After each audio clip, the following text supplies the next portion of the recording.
अस्सलाम वालेकुम। आज जो हमने टॉपिक डिस्कस करना है वो है आपका इलेक्ट्रोकार्डियोग्राम, जिसे हम ईसीजी भी बोलते हैं। ईसीजी को अगर हम सिंपली डिफाइन करें तो ये बेसिकली आपकी रिकॉर्डिंग को कहते हैं, या फिर हम इस तरह भी बोल सकते हैं कि जब हम आपकी इलेक्ट्रिकल एक्टिविटी को ग्राफिकल फॉर्म में रिप्रेजेंट करते हैं तो उसे हम इलेक्ट्रोकार्डियोग्राफी या इलेक्ट्रोकार्डियोग्राम बोल देते हैं।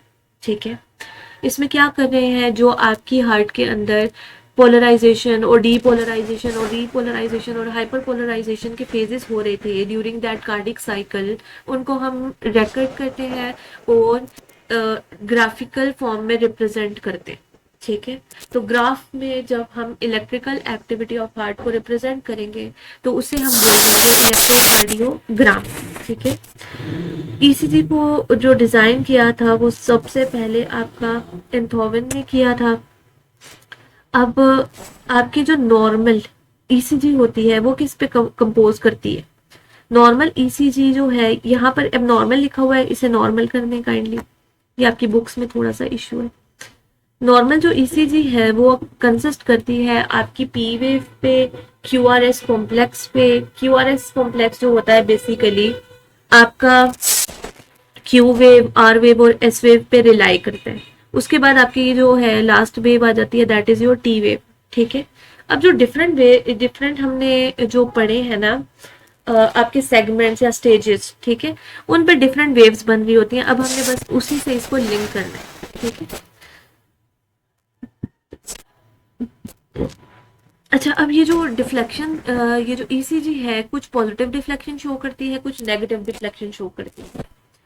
Positive deflections show positive deflections जो होंगी वो अपवर्ड की तरफ होंगी, जो नेगेटिव डिफ्लेक्शंस है वो डाउनवर्ड की तरफ होंगी, जीरो लाइन से डाउनवर्ड। ठीक है, तो डिफरेंट स्टेजेस में डिफरेंट आपके पास वेव्स रिकॉर्ड होती हैं और उनको हम फिर फर्दर क्या करते हैं, डिस्कस करते हैं, उसे नॉर्मल से कंपेयर करते हैं और हमें पता चल जाता है कि आइदर जो पेशेंट है उसका हार्ट प्रॉपरली वर्क कर रहा है या नहीं कर रहा। ठीक है, अच्छा, तो अब जो ईसीजी है बेसिकली, अब इसकी जो डिफरेंट वेव्स हैं वो क्यों जनरेट हो रही हैं डिफरेंट स्टेजेस पे, जो हम ऑलरेडी आपको बता चुके हैं कि डीपोलराइजेशन वाली स्टेज पे अलग वेव जनरेट होगी, रीपोलराइजेशन पे अलग वेव जनरेट होगी, हाइपरपोलराइजेशन पे अलग जो है वेव जनरेट होगी।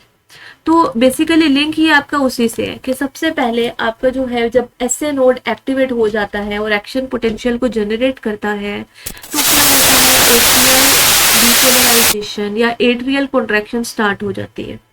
जब एट्रियाज डीपोलराइज करते हैं एट दैट टाइम वेंट्रिकल्स में रिलैक्सेशन हुई होती है। ठीक है, तो जो एट्रियल कॉन्ट्रैक्शन होती है उसको हम पैरेलली उसके लिए वर्ड एट्रियल डीपोलराइजेशन का भी यूज करते हैं। ठीक है, एट्रियल डीपोलराइजेशन में ये नहीं होगा कि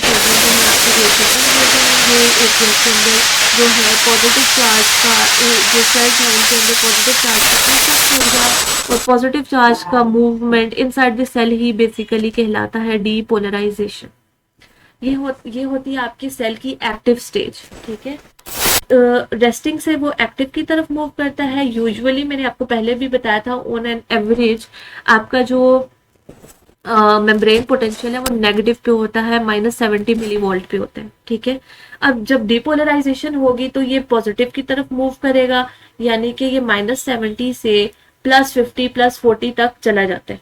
ठीक है, तो यूजुअली जब ये सारी चीजें हो रही होती हैं, ठीक है, जब एट्रियाज में डीपोलराइजेशन होगी तो आपके पास ईसीजी में कौन सी वेव जनरेट होगी, उस टाइम आपके ईसीजी में पी वेव जनरेट होगी जो कि एक पॉजिटिव वेव है। अब हम इसका ड्यूरेशन, एम्पलीट्यूड और वोल्टेज देख लेते हैं। कितने सेकंड्स के लिए पी वेव बनेगी?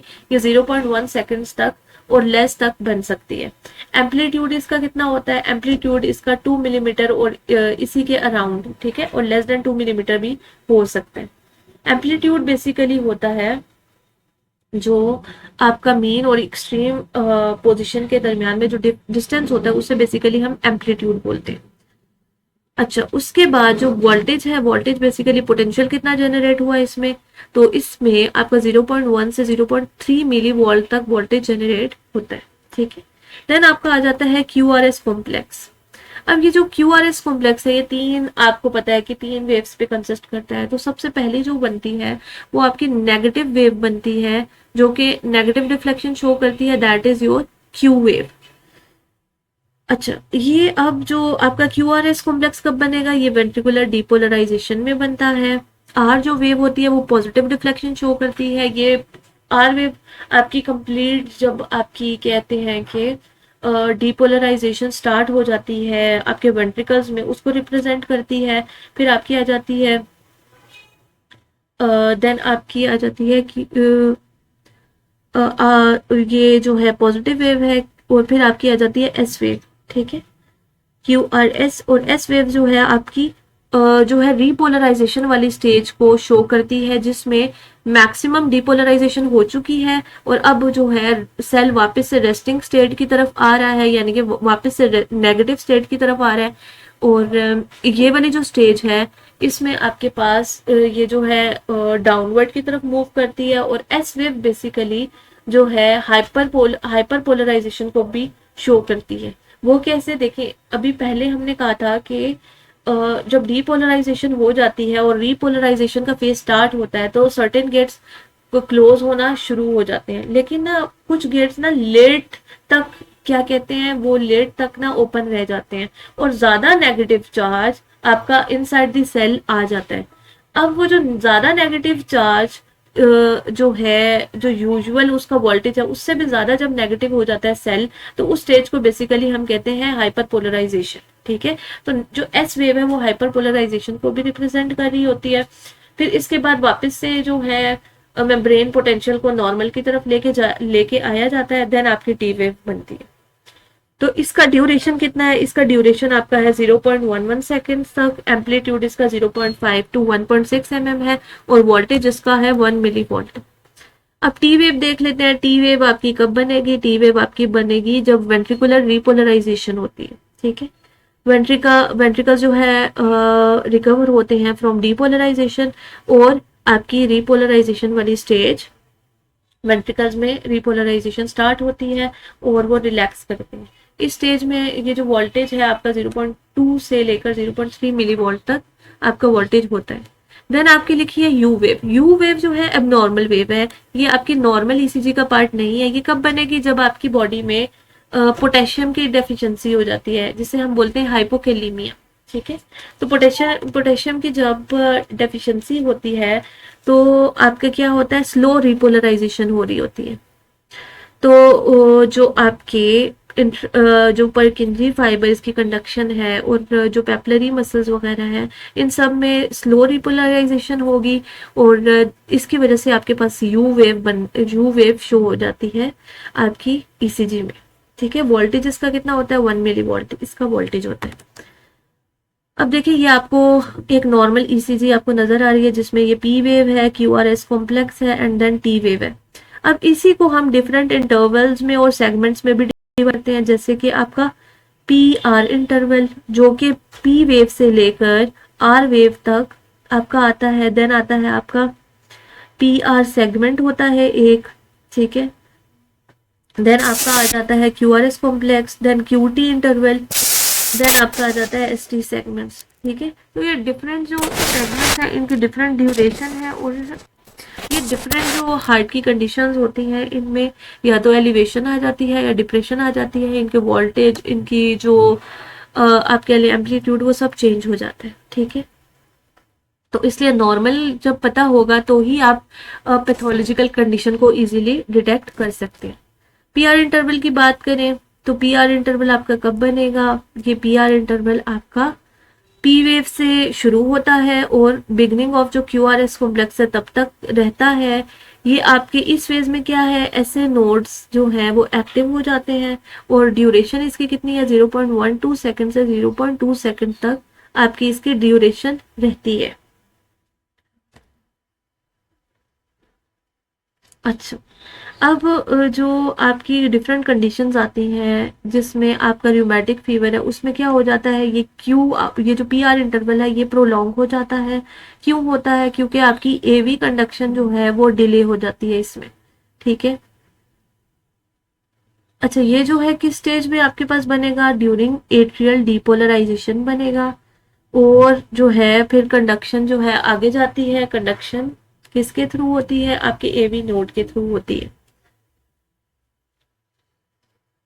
आपका पहले एसए नोड एक्टिवेट होता है, देन आपका एवी नोड एक्टिवेट होता है, और ये दोनों जो है बेसिकली आपके पीआर इंटरवल में एक्टिवेट होते हैं।